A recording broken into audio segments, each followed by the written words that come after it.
चलो चैप्टर 6 में आगळ वधीए। तमारो रनिंग पॉइंट तो लेंसनो नियम अने ऊर्जा संरक्षण। तो लेंस ए वैज्ञानिकનું नाम છે। लेंसનો नियम એ પ્રેરિત ईएमएफની દિશા નક્કી કરતો નિયમ છે। પ્રેરિત ईएमएफનું મૂલ્ય નક્કી કરતો નિયમ હતો એ હતો ફેરાડેનો નિયમ। લેન્ઝનો નિયમ અને ઊર્જા સંરક્ષણ ખાસ કરીને ચુંબકની ગતિને લીધે ગૂંચળામાં ईएमएफ प्रेरित थाय। गूंचळामां ईएमएफ प्रेरित थाय अने प्रेरित प्रवाह मळे। आ प्रेरित प्रवाह नी दिशा ए दिशामां मळे के जेथी चुंबकनी गतिनो विरोध करे। आ प्रेरित प्रवाह नी दिशा एवी मळे के जेथी तेना द्वारा चुंबकनी गतिनो विरोध थाय।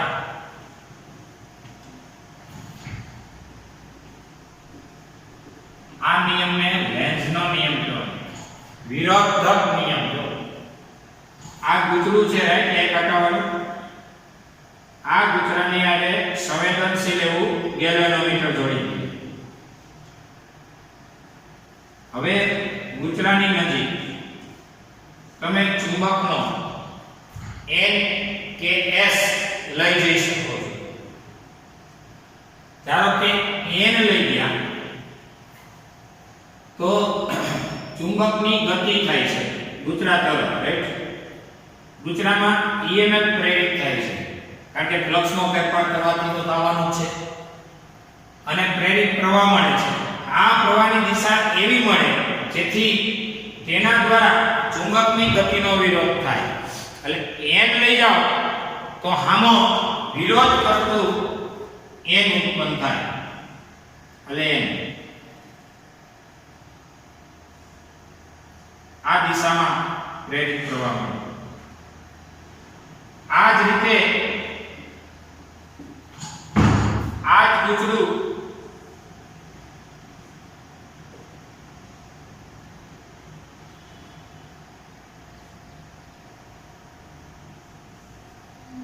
અને आज ગેલ્વેનોમીટર पण चुंबकने तेनाथी दूर खसेड़ो। आमा चुंबकने गूंचळा तरफ गति करावो।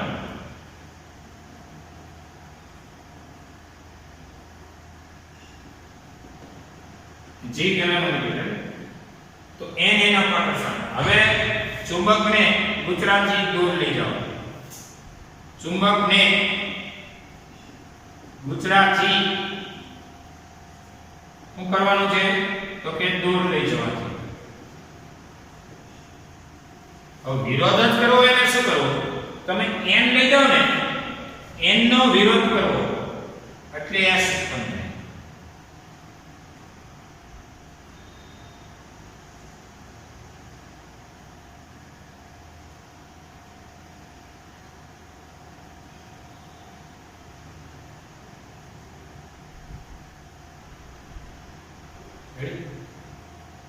टूंकमां नजीक जाओ तो n उत्पन्न थाय।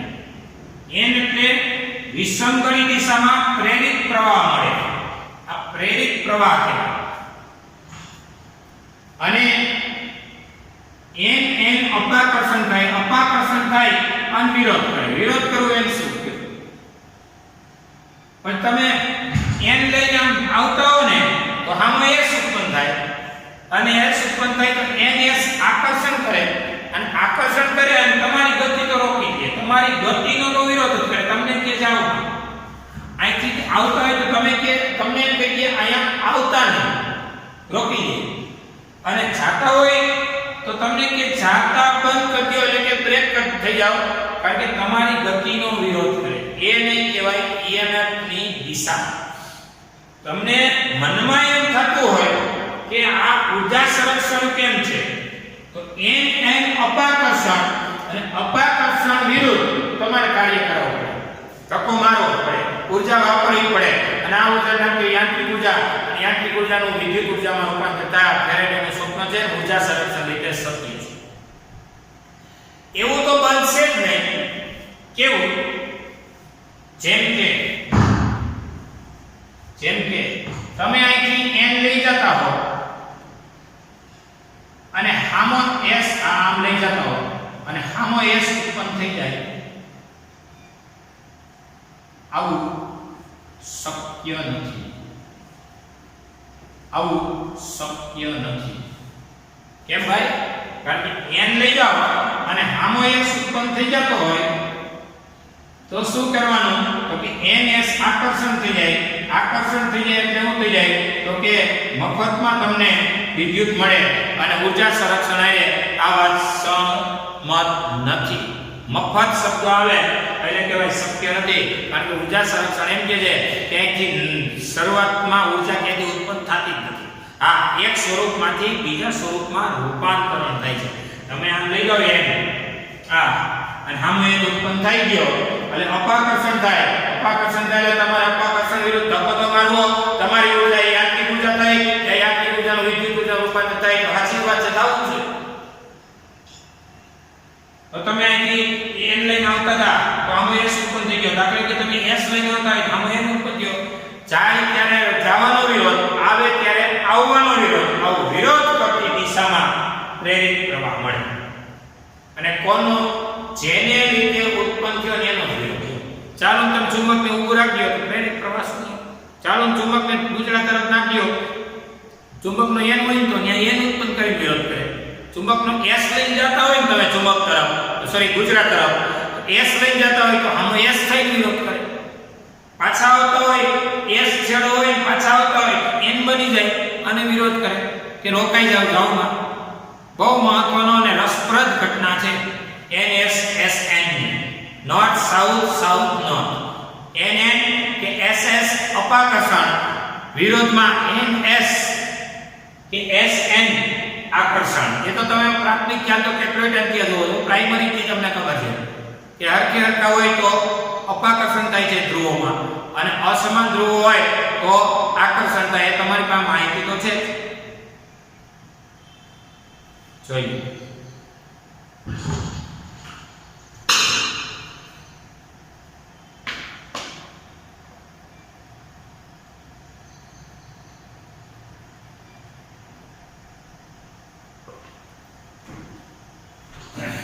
ચલો ઉદાહરણ 6.4.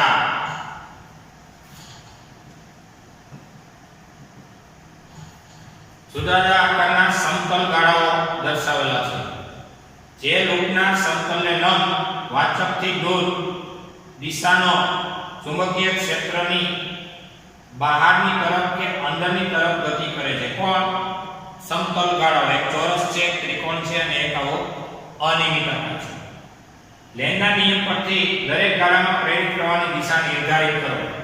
આ છે ચુંબકીય ક્ષેત્ર જે અહીંયા અંદર જતી દિશાનું છે.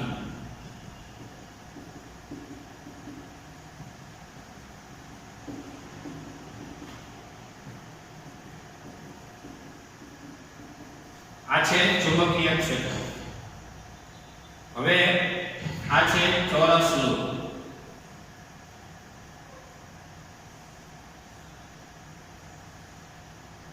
અને લૂપની ગતિની દિશા છે. લૂપનું નામ છે A B C D. Loop ABCD ગતિ આમ કરે છે.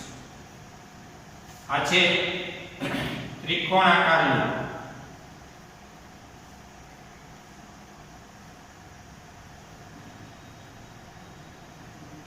ABC લુક ABC ગતિની દિશા બહાર છે અને આવું અનિયમિત એવું પૃષ્ઠ છે A B C D અને ગતિની દિશા આ બાજુ છે આમાંય બહાર છે આમાંય બહાર છે આમાં અંદર છે પ્રેરિત પ્રવાહની દિશા નક્કી કરો તો પહેલો પ્રશ્ન આકૃતિ A માં પ્રેરિત પ્રવાહ BC DAB માં પહેલી આકૃતિમાં ઈ કેમ ભાઈ B C આ દિશામાં પ્રેરિત પ્રવાહ અને પ્રેરિત પ્રવાહ કઈ રીતે મેઇન્ટેન કરવો ને એ હવે શીખીએ બાકી તો કઈ છે નહીં આમાં આપેલું છે તમે આઈથી કરી લેશો ચાલો કોને લીધે પહેલા તો અંદર જાય છે કોણ તો કે લૂપ ABCD ચુંબકીય ક્ષેત્રમાં જાય છે ક્ષેત્રમાં જાય છે એટલે ક્ષેત્ર વધતું જાય ને એનો વિરોધ કરતી દિશામાં અને વિરોધ કરતી દિશામાં જે ઘટાડો કરતી દિશામાં પ્રેરિત પ્રવાહ મળે છે એટલે પ્રેરિત પ્રવાહની દિશા વધે તો ઘટાડો કરતી દિશામાં ઘટે તો વધારો કરતી દિશામાં મળે અત્યારે જો ABCD લૂપ અંદર જાય છે એટલે ફ્લક્સ વધતું જાય છે એનો ઘટાડો કરવો એટલે એને બહાર તરફનું એટલે ઘટાડાની દિશા કઈ અને વધારાની દિશા કઈ એ તમને કહી દઉં ઘટાડાની દિશા એટલે વિરોધ કરતી દિશા વિરોધ કરતો એટલે એન્ટી ક્લોકવાઇઝ અને સપોર્ટ આપતી દિશા હોય ને એ ક્લોકવાઇઝ વિરોધક દિશા એટલે વિષમ ઘડી અને વિરોધક દિશાનો ઊંધું તમને વિરોધક દિશા એટલે કઈ તો કે વિષમ ઘડી અને સમઘડી સપોર્ટેડ દિશા છે એને લાગુ પડતી દિશા એ સમઘડી તો અહીંયા ABCD લૂપ છે ફ્લક્સમાં વધારો થાય છે પ્રથમ આકૃતિમાં લૂપ ચુંબકીય ક્ષેત્રની અંદર દાખલ થાય છે ને ભાઈ આવી રહી છે એનો કે છે કે અંદર આવી રહી છે અંદર દાખલ થાય છે જે શું કરવા માંગે છે અંદર દાખલ થાય છે જે ફ્લક્સનો વધારો કરી રહી છે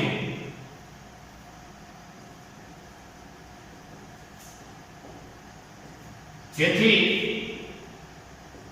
તેનો વિરોધ કરતી દિશા વધારો કરે ને એટલે વિરોધ કરવો એટલે ઘટાડો થાય ને એનો વિરોધ કરવો એટલે વધારો કરતી દિશા અને વધારો કરતી દિશા હોય ને ઈ સહાયક દિશા કહેવાય સહાયક દિશા હોય ને એટલે સમઘડી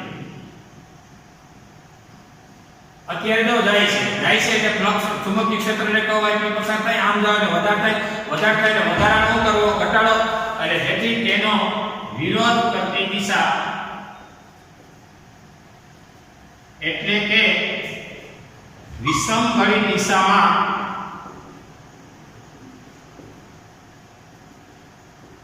પ્રેરિત પ્રવાહ મળે અને વિષમ ઘડી દિશા એટલે કઈ એટલે કે BC DAD માર્ગે પ્રવાહ પ્રેરિત થાય આમ BCD AB આ પહેલી આકૃતિ છે વાત રહી બીજી આકૃતિ આ બીજી આકૃતિ છે તમારી હવે એક બીજી આકૃતિમાં શું થાય છે તો કે બીજી આકૃતિમાં ત્રિકોણાકાર લૂપ ચુંબકીય ક્ષેત્રની બહાર નીકળે છે. ત્રિકોણાકાર લૂપ ચુંબકીય ક્ષેત્રની બહાર નીકળતી હોવાથી ત્રિકોણાકાર લૂપ ક્યાં છે? ચુંબકીય ક્ષેત્રની બહાર નીકળી રહી છે. બહાર નીકળતી હોવાથી ફ્લક્સમાં ઘટાડો થાય છે. વાટિયા છે બહાર નીકળે એટલે ફ્લક્સ ઘટે અને ફ્લક્સમાં ઘટાડો થાય છે. જો અહીંયા વધારો થાય છે એમ બદલાય ઘટાડો થાય છે. જેથી તેનો વિરોધ કરતી, કારણ કે લેન્ઝનો નિયમ છે ઘટે તો વધારે દે, વધે તો ઘટાડી દે, જેનો વિરોધ કરતી દિશા એટલે કે હવે આનો વિરોધ કરતી દિશા એટલે ઘટાડાનો વિરોધ કરતી દિશા એટલે કે વધારો કરતી દિશા, અને વધારો એટલે સહાયક દિશા. સહાયક દિશા એટલે સમઘડી, અને સમઘડી એટલે B A C B એટલે કે સહાયક કૌંસમાં સમઘડી દિશા માં પ્રેરિત પ્રવાહ મળે એટલે B આ દિશામાં સમઘડીમાં એટલે કે B A C B B A C B આ તમારો જવાબ છે. આમાં આ તમારો જવાબ છે. કાળજી રાખવાની તમારે છે. આ પહેલો બીજો. હવે ત્રીજો. આકૃતિ 3 શું થાય છે? બહાર નીકળે છે. બહાર નીકળે એટલે શું થાય? લક્ષમાં ઘટાડો. આની જેવું લક્ષમાં ઘટાડાનો વિરોધ કરવો એટલે શું કરાય? તો કે વધારો કરવાનો. વધારો કરવાની દિશા શું થાય? સમઘડી. જે CD A B C CD A B C same answer. ત્રીજી આકૃતિ બહાર નીકળે છે એટલે કહેવાય ત્રીજી આકૃતિમાં લૂપ. આ ત્રીજી આકૃતિમાં લૂપ શું થાય છે? બહાર નીકળે છે. બહાર નીકળે એટલે શું થાય? બોલો, બહાર નીકળે એટલે શું થાય? લક્ષમાં ઘટાડો થાય. એટલે ફ્લક્સ ઘટે, અને ફ્લક્સ ઘટે તો એનો વિરોધ કરતી દિશામાં એટલે કે વધારો કરતી દિશામાં, અને વધારા દિશા કહેવાય સહાય, એટલે તેનો વિરોધ કરતી દિશા ઘટાડાનો વિરોધ કરે તે વધારો, એટલે તેનો વિરોધ કરતી દિશા સહાયક કૌંસમાં સમઘડી માં પ્રેરિત પ્રવાહ મળે. ફાઇનલ કહેવાય. તમારી ટેક્સ્ટબુકમાં જોઈ લો ક્યાં છે? CD A B C CD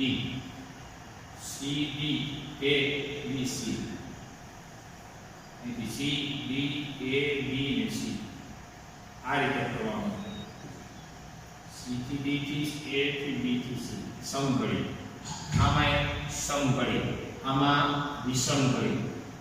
ready થાય છે ભાઈ? જોઈ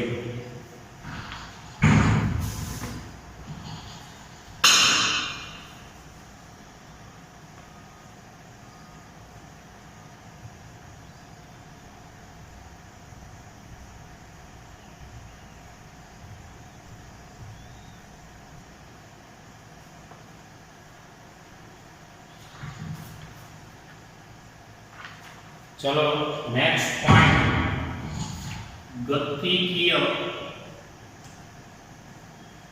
विद्युत चालक बल.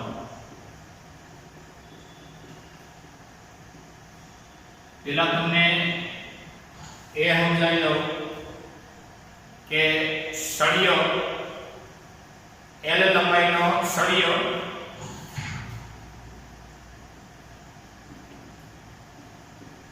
ચુંબકીય ક્ષેત્રને લંબ L લંબાઈના સળિયાને ચુંબકીય ક્ષેત્રને લંબ ગતિ કરાવવાથી તેમાં EMF પ્રેરિત થશે અને આ સળિયો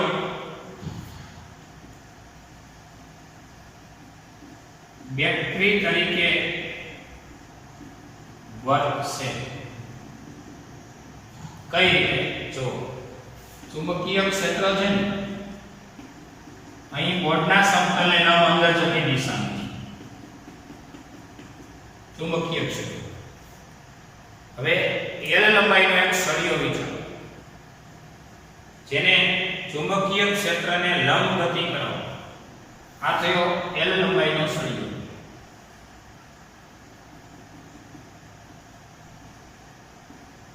જેની ગતિ એટલે કે જેનો વેગ v છે. આ L લંબાઈનો સળિયો ચુંબકીય ક્ષેત્રને લંબ v વેગથી ગતિ કરે ત્યારે એમાં રહેલા વીજભાર પર બળ લાગે F બરાબર q કૌંસમાં v ક્રોસ b એટલું ફોર્સ લાગે અને પહેલી આંગળી વેગની દિશામાં બીજી આંગળી b ની દિશામાં બળ લાગે ઉપર આ દિશામાં ફોર્સ લાગે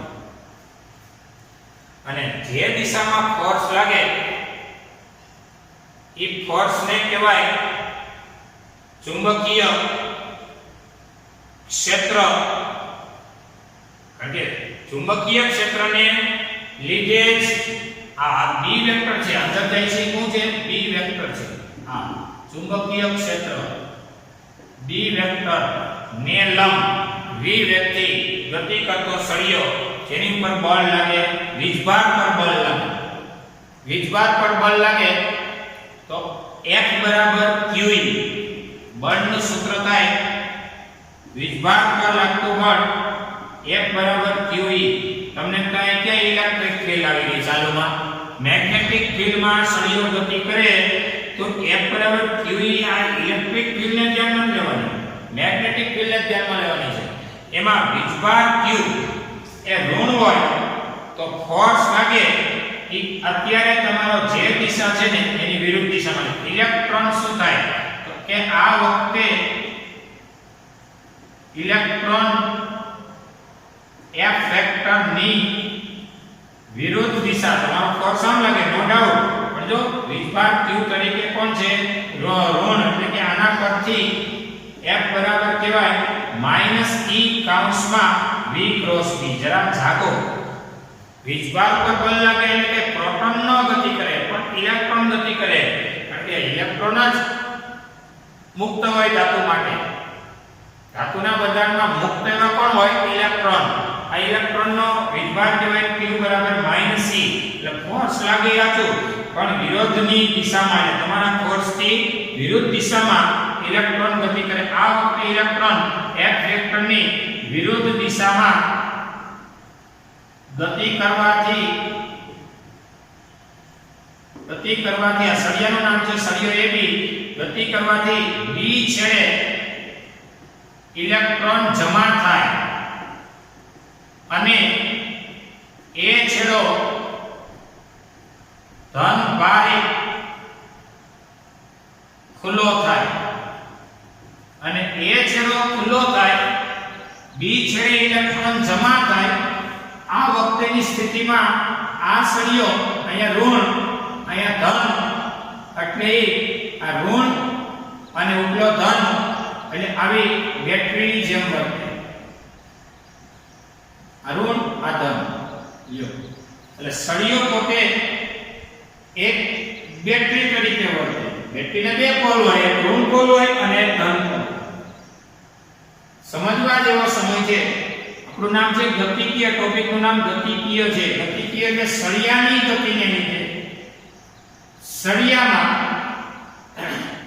સળિયામાંના ઇલેક્ટ્રોન ઉપર ફોર્સ લાગે. આ ફોર્સ ને કારણે ઇલેક્ટ્રોન એક છેડે જમા થાય એટલો સામે ધનભાર ખુલ્લો થાય અને સળિયાના બંને છેડા ધન અને ઋણ બની જાય, જેથી સળિયો એ બેટરી તરીકે વર્તે. સળિયાને બેટરી બનાવવાનો આ પ્રોગ્રામ થયો. અને પછી આ તો ઓપન સર્કિટ કન્ડિશન કહેવાય, આમાં કોઈ પ્રવાહ હોય નહીં. પણ જો આ સળિયાને તમે સામાન્ય વાયરિંગ થી જોડી દીધો હોય અને અહીંયા લેમ્પ રાખી દો, તો એ લેમ્પ ને પણ પ્રકાશિત કરે. ક્યારે? સળિયાની ગતિ કરાવવાથી સળિયામાંના ઇલેક્ટ્રોન પર બળ લાગે. F બરાબર -e કૌંસમાં v ક્રોસ b. આ બળ કઈ દિશામાં લાગે?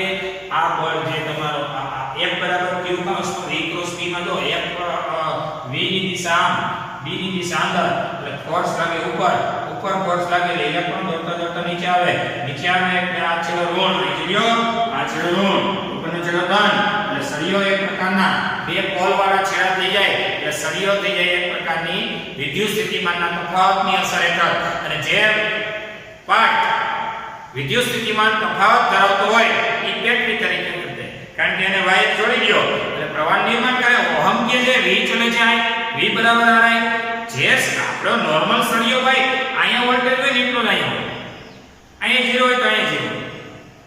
પણ જે સળિયાના બે છેડા વચ્ચે વિદ્યુત સ્થિતિમાનનો તફાવત આવી જાય તો એ સળિયાને વાયર જોડી દો તો એ સામાન્ય એવા લેમ્પને પણ પ્રકાશિત કરી શકે. એટલે આ સળિયો એક બેટરી તરીકે વર્તે અને આ સળિયાની ગતિને લીધે પ્રેરિત પ્રવાહ મળે. આને કહેવાય ગતિકીય EMF.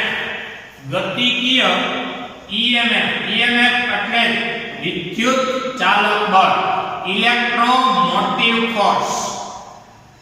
ઇલેક્ટ્રો એટલે વિદ્યુત, મોટિવ એટલે ચાલકત્વ અથવા તો ગતિશીલતા, અને F એટલે ફોર્સ એટલે બળ. આ વાત હતી L લંબાઈના સળિયાને ચુંબકીય ક્ષેત્રને લંબ v વેગથી ગતિ કરાવવાથી એમાંના વીજભાર પર લાગતું બળ F બરાબર q કૌંસમાં v ક્રોસ b.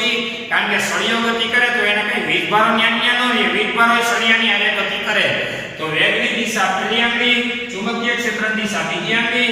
બળ લાગે ઉપર, બળ ઉપર લાગે આચું, પણ કોની પર લાગ્યું તો કે ઇલેક્ટ્રોન પર. કઈ દિશામાં? ઉપરની માઈનસ એટલે કે વિરુદ્ધ દિશામાં. એટલે ઇલેક્ટ્રોનો નીચે આવે, ઉપરનો છેડો ધનભારિત થાય. આ સળિયો એક બેટરી તરીકે વર્તે. જોઈએ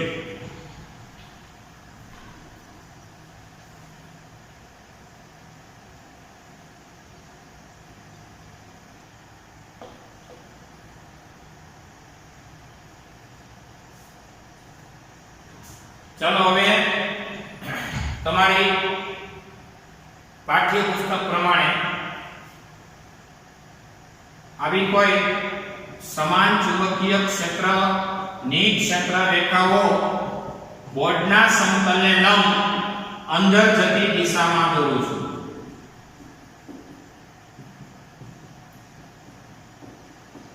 આ છે ચુંબકીય ક્ષેત્ર B વેક્ટર. હવે U આકારની એક ફ્રેમ લો. કેપિટલ U આકારની એક ધાતુની ફ્રેમ લો.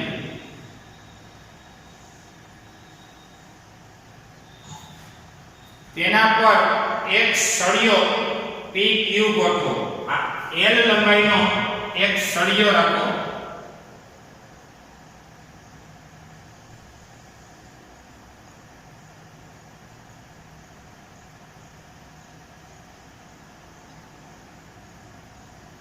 L લંબાઈનો સળિયો હાલમાં x અંતરે છે.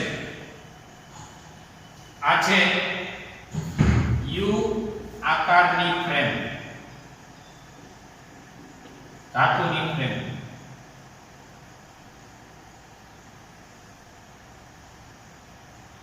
અને આ છે સળિયો.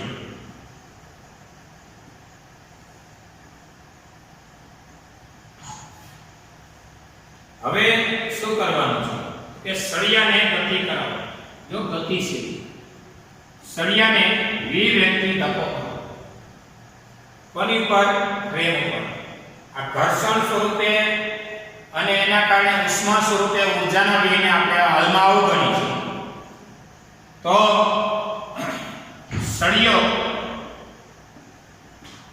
સળિયાનું નામ આપી દો પી ક્યુ સ્થાને છે. સળિયો પી ક્યુ સ્થાનેથી પી ડેશ ક્યુ ડેશ સ્થાને આવે ત્યારે હાલો પી ડેશ ક્યુ ડેશ સ્થાને લાવીએ. હાલમાં પી ક્યુ સ્થાનેથી એને આપણે ધક્કો મારશું. કોની ઉપર ધક્કો મારશું? ફ્રેમ પર વ્યક્તિ ધક્કો મારશું, બળ લગાડશું. આપણી ઊર્જા વપરાશે અને એ અહીંયા આવી જશે.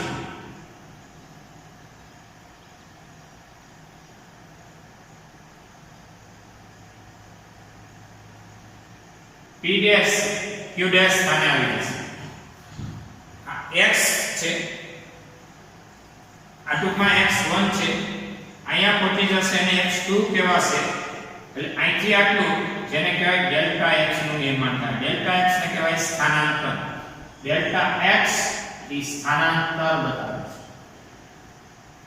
એટલે x1 જેથી x2 એટલે x2 માંથી x1 બાદ કરો એટલે ડેલ્ટા x એટલું સ્થાનાંતર બતાવે છે. સળિયો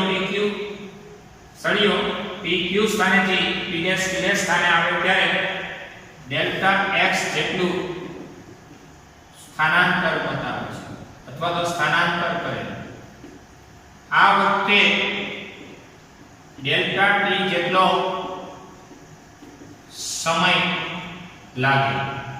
કારણ કે તમારા પ્રેક્ટિકલની શરૂઆતમાં આ વખતે ટાઈમ હોય 0 સમયે, અહીંયા પહોંચી જાઓ એટલે પછીનો ટાઈમ આપણે t નોંધીએ તો ડેલ્ટા t એને કહેવાય t2 t1 એટલે કે t 0 એટલે t થઈ જશે.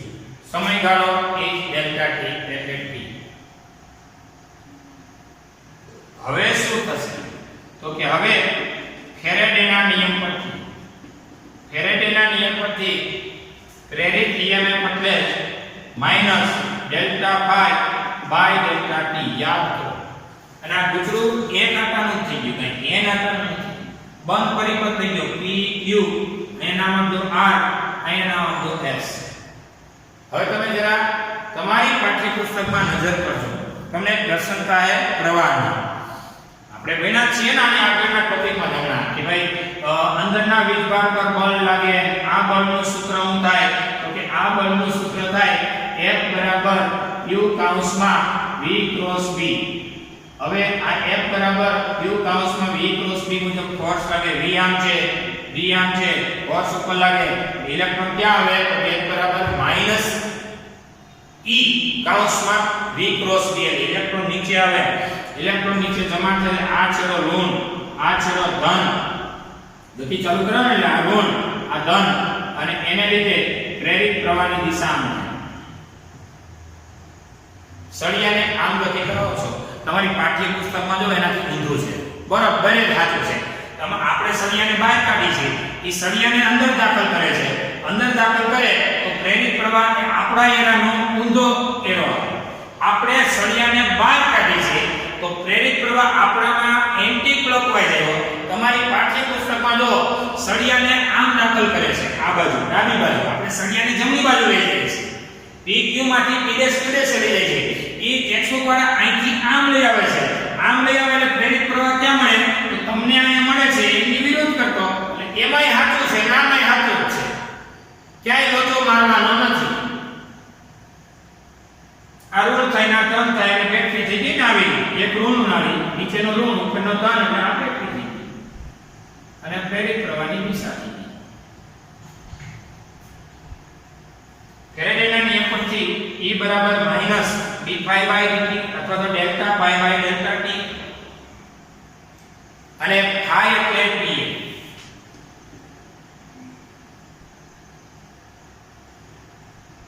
phi એટલે dA એટલે બહુ સૂક્ષ્મ સમયગાળા માટે હોય તો del d phi by dt d by dt of phi એટલે dA cos theta b એટલે ચુંબકીય ક્ષેત્ર જાય અંદર જાય છે તો આ ફ્રેમનો એરિયા પણ અંદર જાય છે cos 01 એટલે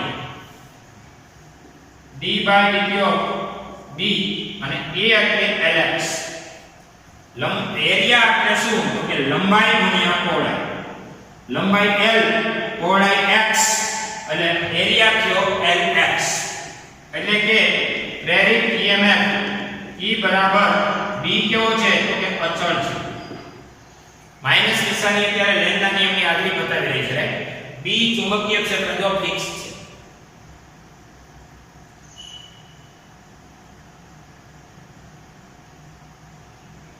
l સળિયાની લંબાઈ બતાવે છે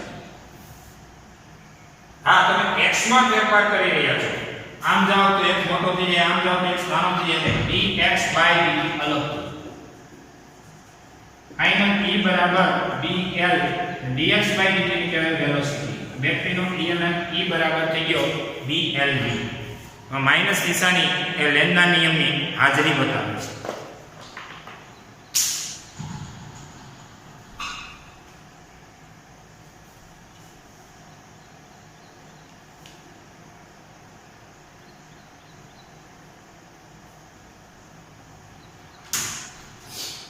ચાલો શું કર્યું